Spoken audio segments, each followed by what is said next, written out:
ओम श्री साई राम। भगवान श्री सत्य साई बाबा का दिव्य प्रवचन दिनांक 12 मार्च 1999। स्वामी भारतीय संस्कृति की महिमा पर हमें समझाते हैं कि भारतीय संस्कृति के पवित्र मूल्य भारत के अनेक महान और पुण्यात्माओं की मातृभूमि है।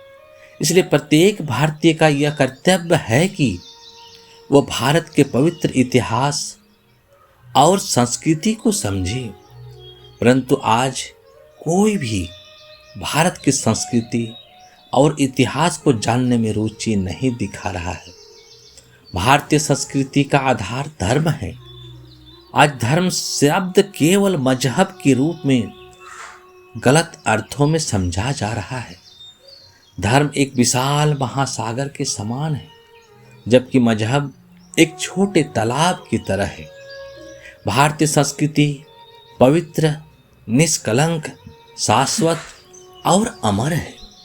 प्राचीन काल में बच्चों को 5 वर्ष की आयु से ही भारतीय संस्कृति के पवित्र संस्कार सिखाए जाते थे। उनकी शिक्षा का आरंभ ओम नमः शिवाय, ओम नमो नारायणाय जैसे दिव्य मंत्रों से होता था। लेकिन आधुनिक शिक्षा पद्धति में शिव और नारायण जैसे दिव्य नामों के लिए कोई स्थान ही नहीं है। आज बच्चों को बाबा ब्लैक शिप जैसे निरर्थक गीत सिखाए जाते हैं। लोग इन पवित्र मंत्रों की शक्ति और प्रभाव को समझने का प्रयास ही नहीं कर रहे हैं। निस्संदेह सांसारिक शिक्षा आवश्यक है, लेकिन उसके साथ साथ सांस्कृतिक मूल्यों को आत्मसात करना भी उतना ही आवश्यक है।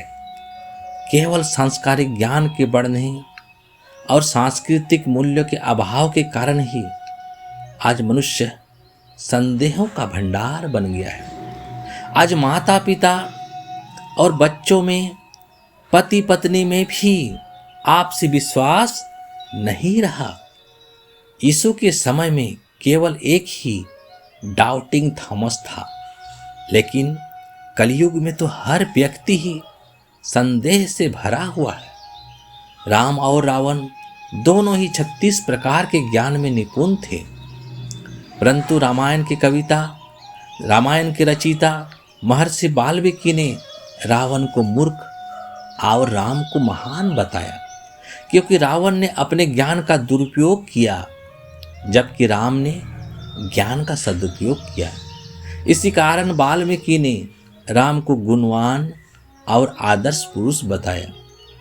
रावण अपनी वासनाओं पर नियंत्रण ना रख सका और उसी के कारण अपने पुत्रों और भाइयों के विनाश का कारण बना। उसके दुष्ट गुणों और कर्मों के कारण उसका पूरा वंश नष्ट हो गया। वही भगवान ने एक आदर्श जीवन जिया।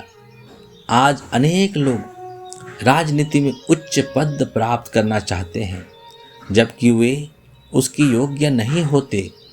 लेकिन भगवान राम, जो ज्येष्ठ पुत्र होने के नाते राज्य के पूर्ण अधिकारी थे, उन्होंने स्वयं राज्य का त्याग कर दिया। उन्होंने सत्य की रक्षा के लिए सब कुछ त्याग दिया। राम को वेदों के इस वाक्य पर अटूट विश्वास था, सत्यमेव परो धर्मः, यानी सत्य से बड़ा कोई धर्म नहीं है। पिता की आज्ञा की रक्षा के लिए उन्होंने वनवास स्वीकार किया।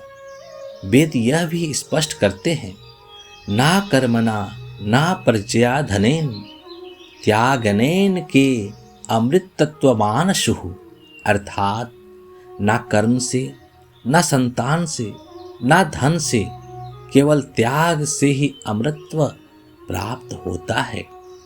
वास्तव में त्याग ही सच्चा योग है।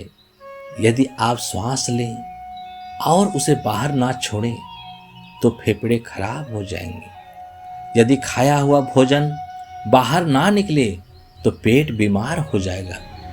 उसी प्रकार जो धन आप कमाते हैं उसे त्याग और ध्यान की भावना से दूसरों के लिए उपयोग में लाना चाहिए। इसी में सच्चा आनंद है। भारतीय संस्कृति जाति, पंथ, रंग, धर्म और राष्ट्र के आधार पर किसी भी भेदभाव की अनुमति नहीं देती। वह कहती है, आओ हम सब साथ चलें, साथ बढ़ें, ज्ञान को साझा करें और उसे विकसित करें। बिना किसी भेदभाव के प्रेम और शांति से जीवन जिए। तेलुगु कविता का भाव। यह संस्कृति समस्त यानी समानता के सिद्धांत की शिक्षा देती है। वह कहती है, लोका समस्ता सुखिनो भवन्तु, यानी सारा संसार सुखी हो। यह सभी को समान दृष्टि से देखती है, चाहे जाति, धर्म हो, रंग हो या राष्ट्रीयता। यही सिद्धांत यीशु मसीह ने भी कहा, all are one my dear son, be alike to everyone, यानी सब एक हैं मेरे प्रिय पुत्र, सबके साथ समान व्यवहार करो। वास्तव में सभी धर्मों का मूल सिद्धांत एक ही है, परंतु लोग इस एकता को भूलकर संकीर्ण सोच वाले बन गए हैं। इसलिए भगवान श्री सत्य साईं बाबा कहते हैं, unity, purity, divinity, love all, serve all.